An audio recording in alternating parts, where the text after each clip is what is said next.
So it seems that Grant Shapp has upset the cyclist community. And the interesting thing is, I don't know if he's going to be there particularly long, given the fact that Sunak and Liz Truss haven't any plans for him in their cabinet. But anyway, that's besides the point. However, he's gone after the cyclists. Now, what he wants is cyclists to have a license plate and be insured.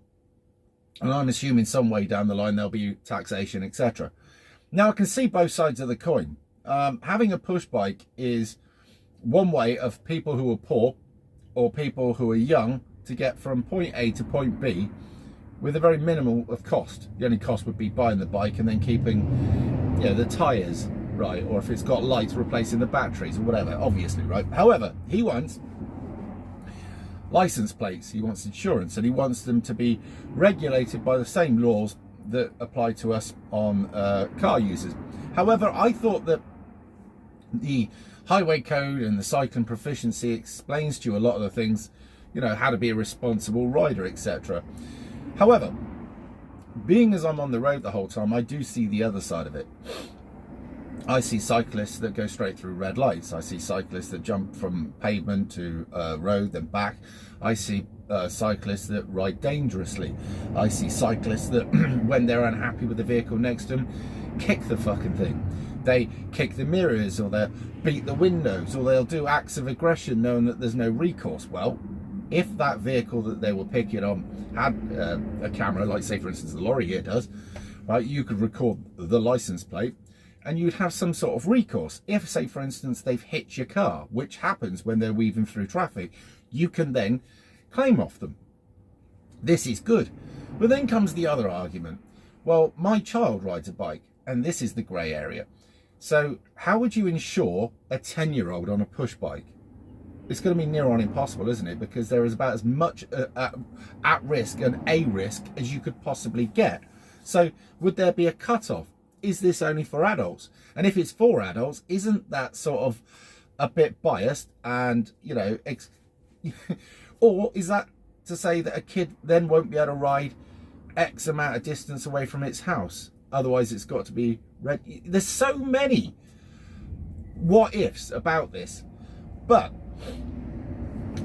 I, as a kid, enjoyed the freedom of my bike, and I went for miles, absolutely miles. I wasn't insured. Half the time I didn't have any lights on my bike. I did get stopped by the police.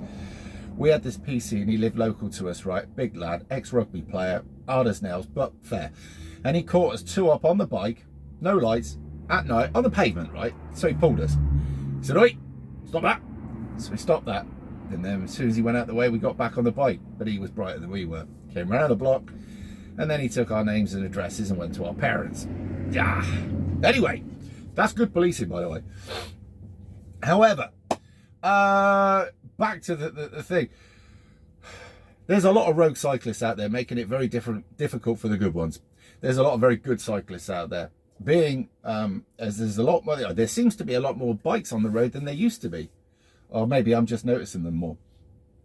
Now, there was a change to the law as well, which has made some cyclists a real pain in the ass.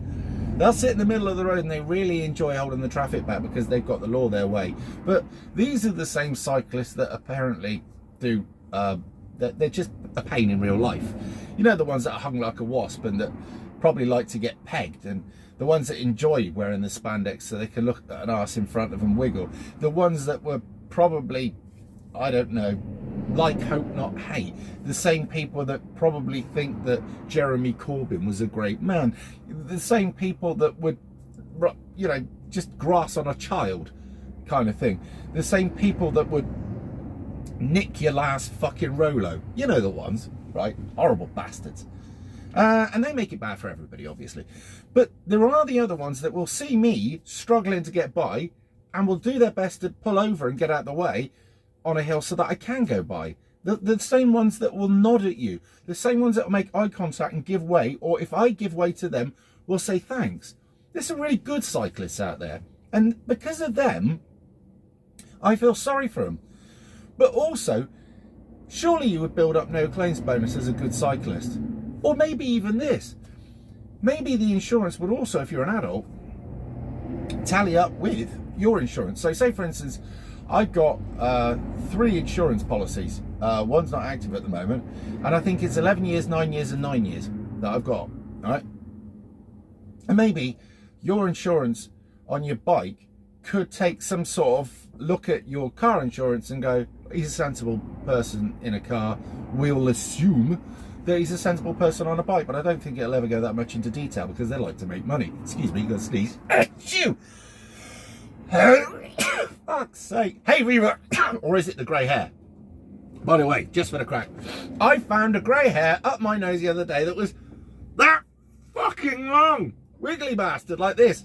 This is why my nose is itchy. Don't get old. It's a fucking trap. But anyway, let me know what you think in the comments. Not about my grey hair. We all know they are bad.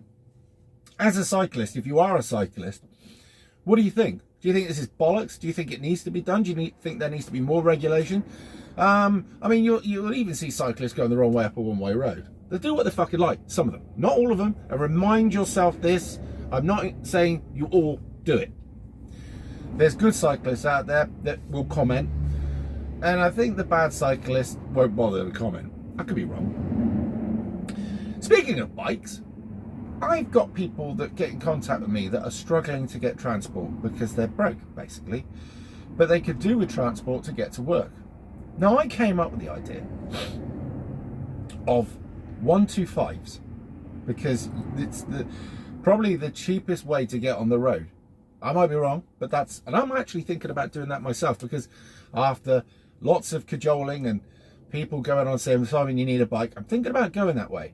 But I'm thinking there's a few of you here that maybe have an old 125 that you're not using, that might need a bit of work to get through the MOT that you can't be bothered with. And I'm thinking that maybe if you wanted to donate this, I know a man that I'd have to get the vehicle to up north, Pete, the man that will fettle anything, and he will turn this from something that doesn't work back into something that will work, and I'll chuck in the money to do it, and then we can then get bikes to people who will then use it to go to work on. It just seems like an idea. Let me know what you think, and if I get some good comments in the video about this, then we'll act on it. We'll go forward with it. And I'm going to do a live stream Saturday night. You may notice that I look a bit healthier. Yes, I've been off the beer again. The only thing, this is a question for you, but for the health people out there, I went to the, I think it was during lockdown, so I probably wasn't drinking. My eyesight got worse. As you can see, I'm wearing glasses now, right? And he said, your eyes are out of shape. I was like, well, that's nice to know. So he prescribed these glasses. One's worse than the other. However, when I'm not drinking, I need my glasses. When I drink regularly, that is to say 4 pints a night or whatever, I could see fine. Can anybody explain to me why the hell that is? I can read up close, I can see in the distance, not a problem. Now, I know that when I drink, my face puffs up and the rest of me puffs up. I carry water. Would that have anything to do with it? I don't know. But it's amazing, it's weird. So just let me know what you think. Also, just a little test. If you've seen this all the way through, put one in the end, well, put one in the comments just to let me know. This is the way that I work out whether people are engaged or they're not engaged. And that is with a video, not in your personal life. And if you are engaged in your personal life, congratulations and well done. Anyway, I better get off. I think that's the end of that break. So I'll see you soon. Happy cycling, by the way. And happy Friday. This is a Friday. And well, we'll see you all live tomorrow night on the live stream. It will start at 8 o'clock unless there's been something in my world go wrong. We'll hope not. And we'll join you there. So I'll see you soon. Bye.